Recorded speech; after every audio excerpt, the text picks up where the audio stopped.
नमस्कार। आज हम रॉबर्ट कियोसाकी की किताब रिच डैड पुअर डैड पर एक गहरी नजर डालेंगे। लेकिन हाँ, एक ट्विस्ट है। हम इसे सीधे नहीं बल्कि एक विस्तृत समीक्षा के चश्मे से देख रहे हैं। हमारा मकसद है ये समझना कि भाई इस समीक्षा के हिसाब से किताब के कौन से विचार सबसे असरदार रहे हैं, उनकी असली बात क्या है। क्योंकि ये किताब पैसों को देखने का हमारा नजरिया काफी बदलती है, खासकर वो दो पिताओं वाली कहानी। तो चलिए इस समीक्षा के साथ किताब के अंदर झांकते हैं। हाँ बिल्कुल। और समीक्षा भी इसी बात पर जोर देती है कि किताब का जो पूरा बेस है वो असल में लेखक के दो पिताओं की सोच का टकराव ही है। एक तरफ है पुअर डैड, उनके असली पिता, पढ़े लिखे और पारंपरिक रास्ते पर चलने वाले, मतलब अच्छी पढ़ाई करो, मेहनत से नौकरी करो, पैसा बचाओ, ये वाली सोच।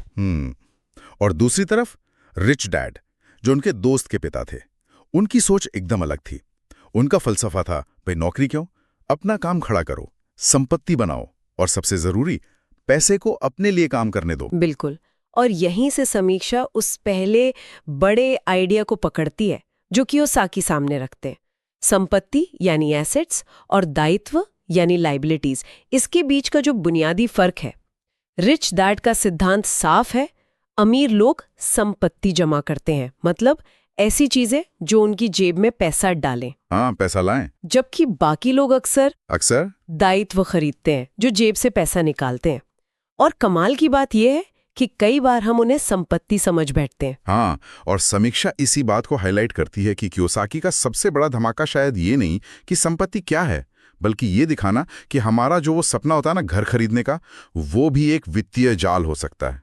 मतलब आपका प्यारा सा घर, वो भी एक लाइबिलिटी। ये थोड़ा हाँ, सही पकड़ा। कियोसाकी के नजरिए से, जिसे समीक्षा भी दिखाती है, जब तक आपका घर आपको किराया कमाकर नहीं दे रहा, वो लगातार आपकी जेब से पैसा निकाल ही रहा है। जैसे लोन की किश्त हो गई, टैक्स है, मेंटेनेंस है, तो कैश फ्लो के हिसाब से वो एक दायित्व है, भले उसकी मार्केट वैल्यू बढ़ रही हो। ये सोच हमारी आम समझ से काफी अलग है ना? बिल्कुल अलग है। और इसी से जुड़ा है उनका दूसरा सिद्धांत कि पैसे के लिए काम मत करो, पैसे से अपने लिए काम करवाओ। मतलब वो जॉब सिक्योरिटी के पीछे मत भागो, पैसे की ताकत समझो और उसे इन्वेस्ट करके बढ़ाओ। और इसके लिए क्या चाहिए? वित्तीय साक्षरता, फाइनेंशियल लिटरेसी।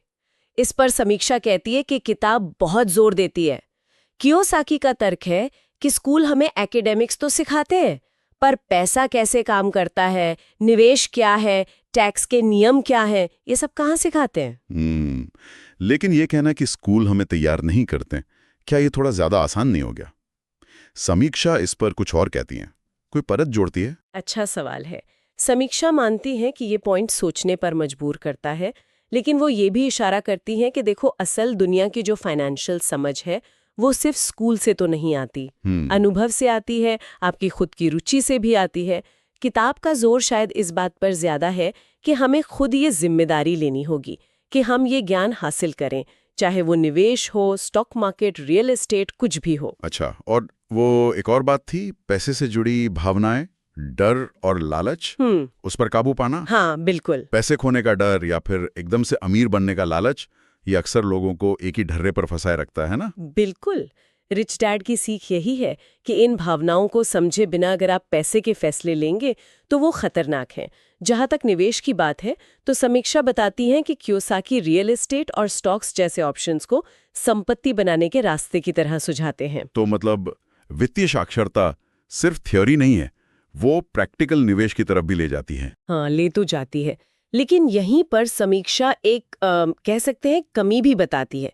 किताब ये तो बताती है कि क्या करना है, मतलब संपत्ति खरीदो, पर कैसे करना है इस पर बहुत ज्यादा डिटेल में या प्रैक्टिकल गाइडेंस नहीं है। ये एक तरह से प्रेरणा देने वाली किताब ज्यादा है, स्टेप बाय स्टेप गाइड कम। और लेखक की स्टाइल, समीक्षा क्या कहती है? शायद भाषा सरल है। हाँ, समीक्षा मानती है कि भाषा बहुत सरल है, कहानी कहने का अंदाज है, और यही वजह है कि ये इतनी पॉपुलर हुई। ये लोगों को अपनी जो पुरानी सोच है, मान्यताएं हैं, उन पर सवाल उठाने के लिए उकसाती है। ये तो है। तो उसके फायदे तो साफ हैं, पैसे के प्रति सोच बदलती है, एक दिशा मिलती है जी, लेकिन सीमाएं भी हैं, जैसा समीक्षा बता रही है। हाँ, एक तो वो कैसे करें वाली जानकारी की कमी, दूसरा, कुछ सिद्धांत जैसे टैक्स या रियल एस्टेट वाले वो हर देश में एक जैसे लागू नहीं होते हैं। जैसे भारत का टैक्स सिस्टम है या यहाँ का रियल एस्टेट मार्केट, वो अमेरिका से तो काफी अलग है। हाँ, बात तो है। और शायद ये भी कि वो जो कहते हैं अपना व्यवसाय बनाओ, वो सलाह हर किसी के लिए शायद उतनी प्रैक्टिकल नहीं होती। सही कहा। समीक्षा इस बात को भी छूती है कि हर कोई उद्यमी नहीं बन सकता या बनना चाहता भी नहीं। तो जो लोग नौकरी में रहकर ही अपनी फाइनेंशियल सिचुएशन सुधारना चाहते हैं, उन्हें शायद लगे कि किताब उनके लिए थोड़ी कम रेलेवेंट है। तो फिर समीक्षा के मुताबिक ये किताब असल में किन लोगों के लिए सबसे ज्यादा फायदेमंद है? देखिए, ये उन लोगों के लिए एक बहुत अच्छा स्टार्टिंग पॉइंट है जो अपनी फाइनेंशियल लाइफ का कंट्रोल लेना चाहते हैं, जो वो नौकरी करो पैसा बचाओ वाली परंपरागत सोच से आगे बढ़ना चाहते हैं और संपत्ति बनाने, निवेश करने के बारे में एक बेसिक समझ बनाना चाहते हैं।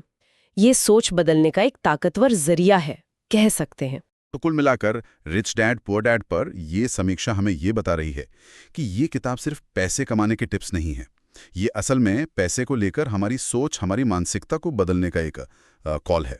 ये आपको फाइनेंशियल फ्रीडम की तरफ पहला कदम उठाने के लिए प्रेरित करती है। बिल्कुल, ये उस यात्रा का दरवाजा खोल सकती है एक तरह से। तो ठीक है, इस सारी बातचीत के बाद श्रोताओं के लिए एक सवाल छोड़ जाते हैं। सोचिएगा कि रिच डैड के फलसफे से निकली वो कौन सी एक छोटी सी आदत या सोच में बदलाव है जिसे अपने रोज के जीवन में तुरंत अपनाया जा सकता है, भले ही बड़े फाइनेंशियल लक्ष्य अभी दूर लग रहे हों। सोचिएगा जरूर।